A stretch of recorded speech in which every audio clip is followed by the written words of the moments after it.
Les symboles, la sorcellerie utilise beaucoup de symboles. Comme Allah Ta'ala dit, An-nafathati fil uqad, les nœuds. Les nœuds, ça veut dire quoi?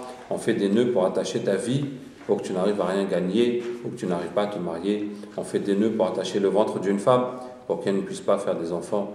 On fait des nœuds pour attacher la tête d'un élève, pour qu'il ne puisse rien comprendre à l'école. On fait des nœuds pour brouiller la communication entre deux personnes, pour attacher quelqu'un chez lui qui ne puisse pas sortir. Vous voyez que les nœuds, en tout cas parmi les symboles, c'est l'utilisation la plus large.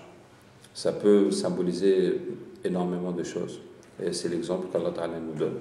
Et le prophète, sallallahu alayhi wa sallam, quand on lui a fait de la sorcellerie, on a fait avec ses cheveux, ce qui symbolise la personne même, mais particulièrement ses pensées et sa tête. Ouais, quand on utilise les cheveux, ça atteint plus la tête et la réflexion, mais ça atteint la personne. Hein. Et puis, ils ont fait des nœuds, et puis ils ont mis dans une tête de hyène. Hein. Dans une tête de hyène séchée. Et la hyène, je ne sais pas à l'époque, mais jusqu'à maintenant, on utilise le hyène en sorcellerie pour créer la folie. Hein. Comme on dit une scène d'Abba, il est devenu fou. Hein. Comme le hyène qui rit, je ne sais pas son ricanement, mais il est affreux. Il rit comme un fou. Voilà. Et voilà, l'effet que ça a provoqué sur le prophète sallallahu alayhi wa sallam, c'est qu'il voyait des femmes et des scènes comme ça, alors qu'il n'y avait rien du tout. Donc c'est pour créer un effet de délire et de folie. Et puis ça a été mis dans un puits sec qui était utilisé pour les besoins donc de toilette, sous la pierre où les gens s'assoient. Donc pour créer un effet de dégoût. Vous voyez. Donc malheureusement, les symboles en sorcellerie agissent, et c'est une réalité. Voilà, ça agisse. Et il y en a plein. Un des symboles les plus connus, c'est la tombe, la mort. Et il y a une multitude de façons de le faire. Soit on va dans un cimetière, on enterre la sorcellerie n'importe où dans le cimetière. Ou soit il trouve une tombe qui est creusée à l'avance, et puis il enterre dedans. Après un jour ou deux, on va enterrer quelqu'un dessus. Ou bien il prend la terre du cimetière, il va faire avec la sorcellerie. Ou bien il paye la personne qui fait le kfan pour récupérer le lavage du mort, ou bien le savon du mort, ou bien de couper un petit morceau dans le kfan du mort. Ou bien ils vont mettre la sorcellerie dans le kfan, ou bien ils vont la mettre dans la bouche du mort et après lui coudre la bouche, etc. Et des fois, ils vont sortir le cadavre de la tombe et puis ils vont se partager son corps. Chacun va faire la sorcellerie avec un morceau de son corps. Donc, il y a une multitude de façons de faire qui tournent autour de la mort, vous voyez. Et maintenant, vraiment, pour un sorcier, il va récupérer par exemple la terre du cimetière et puis il récupère des os de chien et des broies. Donc, il a un pot de terre de cimetière, un pot de poudre d'os de chien, un pot de grenouille, un peu de je sais pas quoi. Donc, pour faire une sorcellerie, il met un petit peu de chaque chose, un petit menu comme ça. Alors, ça va bien malin qui pourra résoudre ça. Vous voyez. Donc, les symboles en sorcellerie, comment ça se résout? Alors, ce problème, cette question pose un problème au raqi. Pourquoi?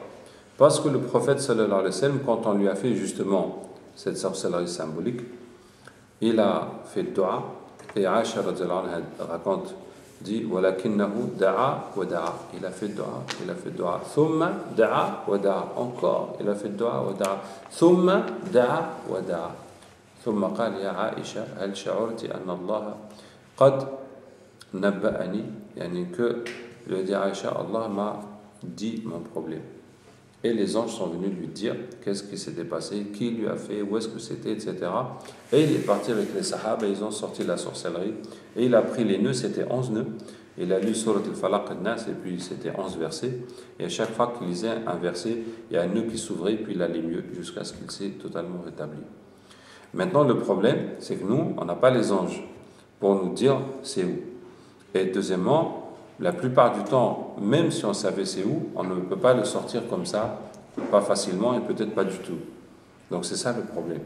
Et ça, chaque raqi s'est débrouillé pour essayer de régler cette sorcellerie. Donc je vais vous citer deux exemples. Il y a Sarm al-Battar, donc Wahid Abd Salam Bel, qui dit il faut lire sur le patient jusqu'à ce que le djinn parle.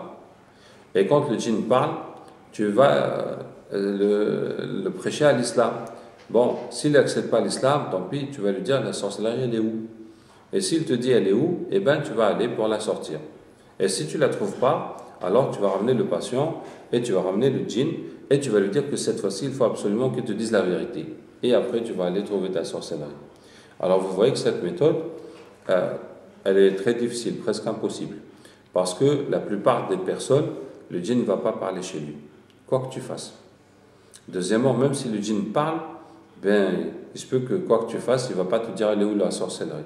Même s'il te dit elle est où, c'est très difficile d'indiquer elle est où.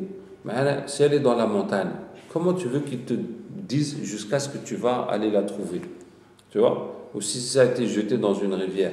Et même, il y a souvent cet endroit, il y a plein de suhour dedans.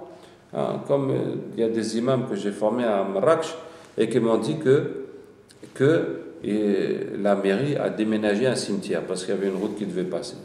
Et chaque fois qu'ils creusent une tombe, ils trouvent plein de suhour dedans, plein de ktab dedans. Et comme les employés ne veulent pas toucher à ça, ils appellent les imams de prendre ça, de se débrouiller.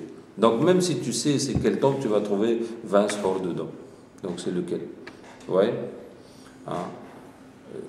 Donc c'est presque pas possible. Et puis il y a des façons de faire le suhour. Il suffit que quelqu'un il aille au bled, au moment où il prend le bateau, il jette le suhour dans la mer. Et Allah.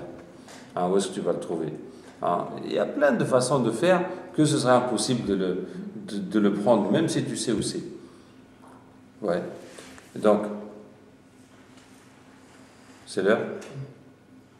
سبحانك اللهم وبحمدك نشهد ان لا اله الا انت نستغفرك ونتوب اليك سبحان ربك رب العزه عما يصفون والسلام على المرسلين.